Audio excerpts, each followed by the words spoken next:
Hello and welcome to another Pauper video. This is Decks of the Week. Haven't been doing this a little bit because there was a massive shakeup in the format.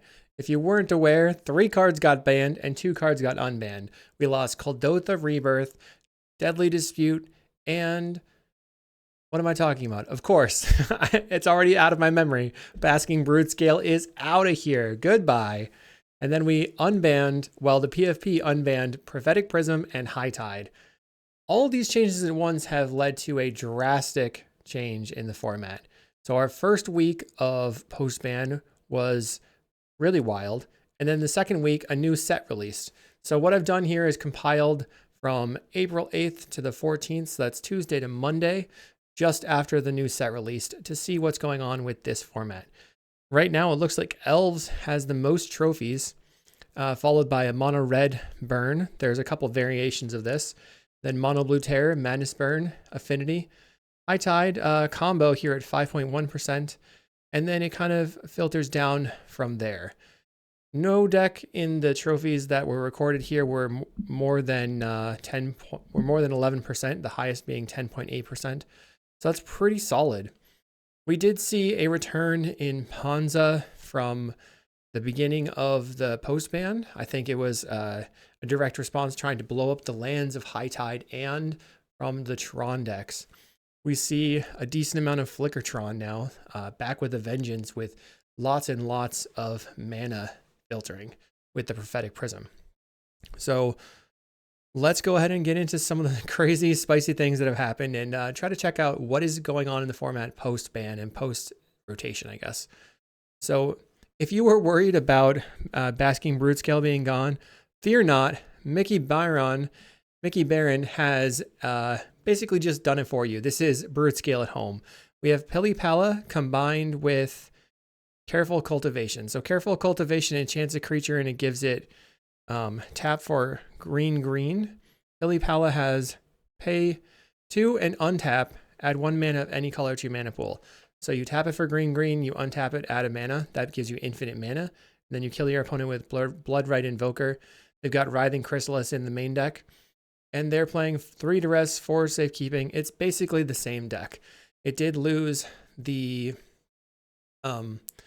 Deadly Dispute, but they're playing Prophetic Prism here instead. And then a couple of other things. So fear not, Brood Scale players. Maybe you can still get it done. Now let's check out some of the way Burn has evolved. So Burn lost Kuldotha Rebirth. This first version of Burn is a Pinger Burn, playing 4 Kessig Flame Breather and 4 Thermo Alchemist. And then they're supporting it with Percussionist, Tomb Raider, and Epicure, along with a lot of burn spells. This player specifically is playing 4 Chain Lightning, 4 Lava Dart, 4 Lightning Bolt, and then 8 Reckless Impulse effects with only 2 Experimental Synthesizers. That's pretty crazy. Now our second burn deck is a Bushwhacker Burn, more like Goblins. They're playing 4 Percussionist, 4 Blast Runner, 4 Bushwhacker, 4 Tomb Raider, and then 2 Lackey and 4 Epicure, with a couple of demand answers for card draw, a Goblin Grenade sacrificing their Goblins, and then they have Implement of Combustion to turn on the Blast Runner. That kind of makes sense. Here we have one of the Gruul Ponza decks that was popping up pretty heavily. They're usually playing 10 land destruction spells, but they haven't been doing too well lately, so just put it on the shelf. Don't Ponza my lands. They have 4 Thermokarst, 4 Acid Moss, 2 Stone Rain, usually with a lot of Cascaders. So kind of back to the original version of the Ponza deck. All right, we have now a deck playing one of the new cards. This is Salt Road Pack Beast. It's 6 mana for a 4/3 that ETB draws a card, but it costs 1 less for each creature you control. And a 1 mana 4/3 that draws a card is very, very good. So this is an automatic 4 of in the mono white Weenie deck. The next deck is a Jund Wildfire. This is a variation of the Jund Wildfires from before, but I just thought it was cool because this player is playing 4 Pact Altair, 4 Refurbished, and then some Writhing Chrysalis. Not exactly the same as like the Wildfire mid-range that Walker 735 created. Next, we're going to take a look at Ephemerate Tron. So Flicker Tron got Prophetic Prism, and they are immediately back. This player is playing 6 artifacts, so 4 Prophetic Prism, 2 Energy Refractor. Prophetic Prism in play is a better use of your mana because it filters directly, while Energy Refractor is great because it can make it so you don't have to play Tron lands, or non-Tron lands. You just get a bunch of Tron lands in play. This deck plays a lot of one-of instants and mystical teachings to fetch them out. The game plan is to fog lock your opponent, and they also have one of Stonehorn Dignitary to lock them out forever. And then you can use your Ephemerate and your Ghostly Flicker to also lock out your opponent with your counterspells. Now, Raptor 56 has been a premier Tron player, premier Pauper player for a long time. Definitely respect their opinion, and they decided to play 7 artifacts, just 4 Prism and 3 Refractor.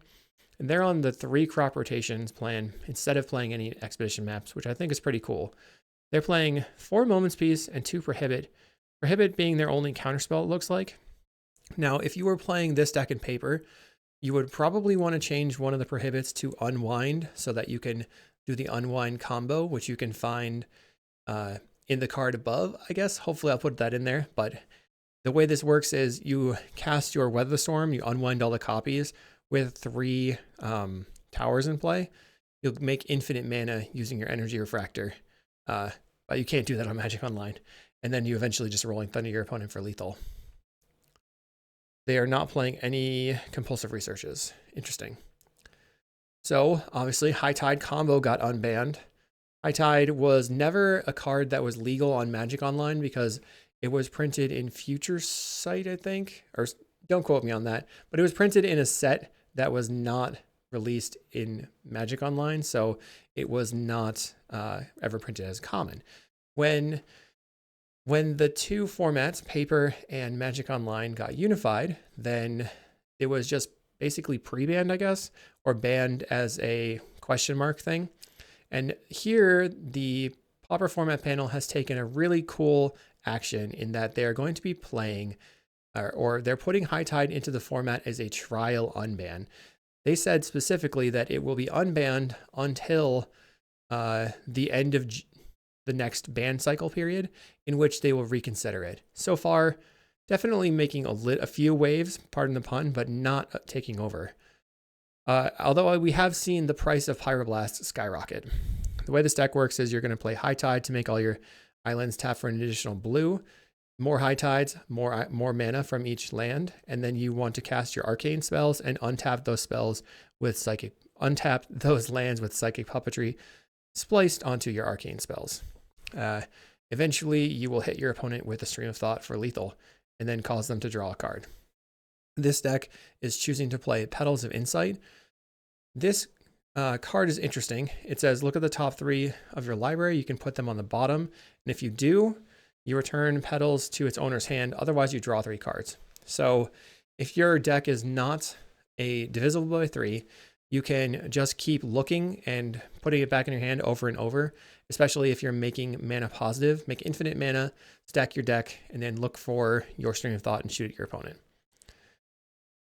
This is a Glintblade deck. I wanted to point it out because they are playing 4 of Prophetic Prism. It's not really Glintblade. I would call this Mardu Synthesizer. But Prophetic Prism is a really nice include, getting it back for this deck. The Kitty decks, or the Glinthawk Skyfisher decks, were really the premier Prophetic Prism decks other than Tron for a very long time. Here is a Bogles deck. I wanted to point this one out because they've cut the Slippery Bogle. They're playing just 4 Glade Cover Scout and 3 Solana Ledgewalker with 4 Malevolent Rumble. So they really have 11 creatures, sort of, if you count Malevolent Rumble as a creature. And they can go up to 14 creatures if you count Cartouche of Solidarity as a creature. So it allows them to have more payoff spells in the deck, which is kind of nice. The next deck I wanted to point out was a Mono Red Dredge by Danny Ground, an Italian player. What I thought was cool is they're playing this Storm Shriek Feral, which is a new card from the Tarkir set. It says discard a card. Well, it's a dragon, a 3/3 flying haste dragon that has 1 and a red to give it +1/+0 until end of turn. And you can also cast the Omen part of it for 1 and a red to discard a card and draw 2 cards. This is really nice because Omens will shuffle back into your deck after you cast them, allowing you to have more creatures that makes your Dread return and better on your Lotla Giant because they'll be in the graveyard. And they've actually chosen to play 4 Street Wraith in the deck, which is kind of neat as well. They crushed me in the league. We have Mono Blue by Carves. I don't know if they're the one that created this specifically. I know that maybe Sesta was the one that did High Tide in Mono Blue first, but this is sort of a control deck. They have 4 Tolarian Terror, 3 Spire Golem, and 3 Murmuring Mystic, and they're looking to use High Tide to get their stuff out faster and maybe cast a Rush of Knowledge, drawing 7 cards, or 6 cards if you have a Spire Golem in play, which is just wild. And then eventually you can crack your Campfire, redraw all your counter magic, and then grind your opponent into the dirt. So looking more on the spiciness level, this is a Familiars list by Sesta, playing High Tide and going basically super all in. They have 16 lands, 3 of which are a Chancery, 1 each of the Floodplain and the Ice Tunnel. They have Mortuary Mire and 10 land, 10 snow-covered islands. Some cantrips, but the cool thing is they're playing 4 Prophetic Prism and 7 Familiars with 3 Sunscape Familiar, 3 Nightscape Familiar, and 4 Sunscape Familiar, 4 Archaeomancer, 4 Muldrifter. And the win condition of this deck is to go infinite and then attack your opponent a bunch of times, which is hilarious, while counterspell locking them with your Prohibit. That does take a very long time. I don't know if I would recommend doing that on Magic Online unless you're very, very proficient. I wanted to check out this version of Goblin Combo by Mr. Asiago. They are not playing the Dragon spell, but they did manage to 5-0 with Goblin Combo. And people were saying that this deck specifically was being held back by the Glee combo. That combo was just a lot better, so it's nice to see that this is competitive again. They have a very interesting build with Corrupted Conviction and Village Rites to draw cards instead of other types of spells. And we have a red-black Affinity playing Glaze Fiend, Refurb, and Mirror Enforcer, 4 Bolt, 4 Blast, and no Deadly Disputes anymore, so they're playing 4 Fanatical Offering, which gives you a artifact and gives your, Mirror Enforcers and Refurbs more Affinity fodder. Pretty sweet. Next, we have a black-red Burn. It's very similar, but it's not really making good use of the Affinity stuff. Instead, they're playing Reckless Fireweaver, Boulder, and Epicure. They have the Glaze Fiend and Refurb.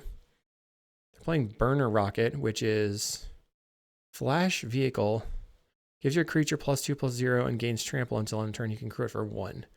Interesting. So a pretty nice version of like a Rakdos Affinity Burn. Just a little bit different. We have a really crazy Tron deck from Evil Drake. They were playing Altertron before, but now that we have the Storm Shriek Feral or Flush Out, they're going hard. This is a Tron deck playing 4 Prophetic Prism. That's a new unbanned card. 4 Chrysalis, 2 Avenging Hunter, Self-Assembler for value, Storm Shriek Feral for value, Boarding Party, crazy, Boulder Branch Golem for life gain. They have 4 Malevolent Rumble and then 4 Magmatic Sinkhole. So Sinkhole is pretty good.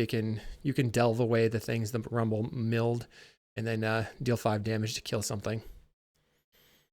Yeah, they managed a trophy 2 times in 1 day, so props to them for sure.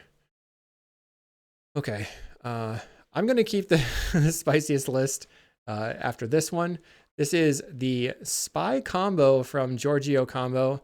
The Italian players were working on this for a long time and trying to keep it secret pre-Pauper-geddon. Now that it's after Pauper-geddon, he's trophied and it's out for the world. The way this deck works is they have 5 lands, 3 forest and 2 swamps. You're looking to get them into play using Sakura Tribe Elder or get them into your hand with Gatecreeper Vine. And they're playing a new card, Sagu Wildling. It's a Omen as well. For a green, you can search your library for a basic and put it in your hand, and then it goes back into your deck, which increases the creature count. They have 2 giants in the deck, and then a bunch of like tech stuff. Duress, Crawl from the Cellar, Elven Farsight gets a land. Many Partings gets a land, but also creates a food, which allows you to get back your Cauldron Familiar for free. And they have one of Songs of the Damned, so that if you have like black open, you can Conjures Bauble your songs after flipping your deck, and then Dread Return your Lotleth Giant. But you can also just Conjures Bauble back your Songs of the Damned, make a ton of mana. Then you cast Crawl from the Cellar, targeting your Lotleth Giant, and replay it. Pretty wild. In the sideboard, They have Vision Charm, which is great versus blue decks, potentially. They can turn your islands into something else. Also gets rid of a relic. Natural State for Relic, another Dispel. Early Frost is kind of a Giga Drowse for 2 mana. And another island. So sometimes it seems they go up to 6 lands post board.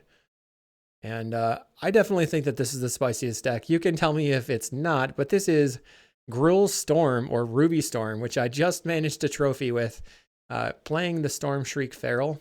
This version of the deck plays 8 cost reducers and 2 gutter snipes, but the Storm Shriek Feral can also be a win condition because you end up with a lot of treasures in play. We are looking to get 3 cost reducers in play, and then our big score and Pirate's Pillage effects, rummage, and make mana as we move through our deck. And then as we have a bunch of treasures in play, we use Demand Answers and sacrificing the treasure to draw 2 cards, putting more and more cards into our hand, eventually looping the deck with Feldon's Cane and doing it all over again. It's been pretty sweet seeing a lot of changes in the Pauper format. I'm excited. I'm so happy not to have to play against Golgotha or Brood Scale again. Let me know what you think about the state of the format, where you think it'll go, and whether or not High Tide and Prism will stick around. Hopefully you enjoyed this video, and I'll see you in the next one.